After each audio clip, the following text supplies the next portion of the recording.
ইতিহাস, রাজনীতি আর ষড়যন্ত্রের এক অনন্য পটভূমি মুর্শিদাবাদ। নবাব সিরাজউদ্দৌলা, পলাশির যুদ্ধ, ব্রিটিশদের আগমন, এই সব ঘটনাগুলোর গভীরে এক রহস্যময় চরিত্র সবসময় জড়িয়ে থেকেছে। তিনি হলেন জগৎ শেঠ। আজ ঘুরে দেখব সেই জগৎ শেঠের প্রাসাদ, জানব তার ক্ষমতা, বৃত্ত আর বিশ্বাসঘাতকতার গল্প। এটি শুধু একটি বাড়ি নয়, একসময়ের বাংলার অর্থনৈতিক শক্তির প্রতীক।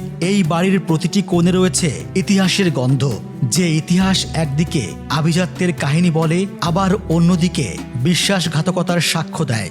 জগৎ শেঠ ইতিহাসের আর এক ঘৃণিত ব্যক্তির নাম। নবাব সিরাজউদ্দৌলাকে সিংহাসনচ্যুত করতে তিনি অন্যতম বড় ভূমিকা পালন করেছিলেন, ব্যয় করেছিলেন প্রচুর অর্থ। সিরাজের বিরুদ্ধে ষড়যন্ত্রে মির্জাফরের পরেই আসে তার নাম। টিকিট কেটে ভেতরে প্রবেশ করলে প্রথমে বিশাল আঙিনা, দুই কোণে দুটি সিংহের ভাস্কর্য চোখে পড়বে। পাশের আরেকটি ভবনের সম্মুখভাগে নারীর ভাস্কর্য ও ফোয়ারা আছে। কারুকার্য খচিত বাড়িটি তৎকালীন জগৎ শেঠের আভিজাত্যের কথা মনে করিয়ে দেয়।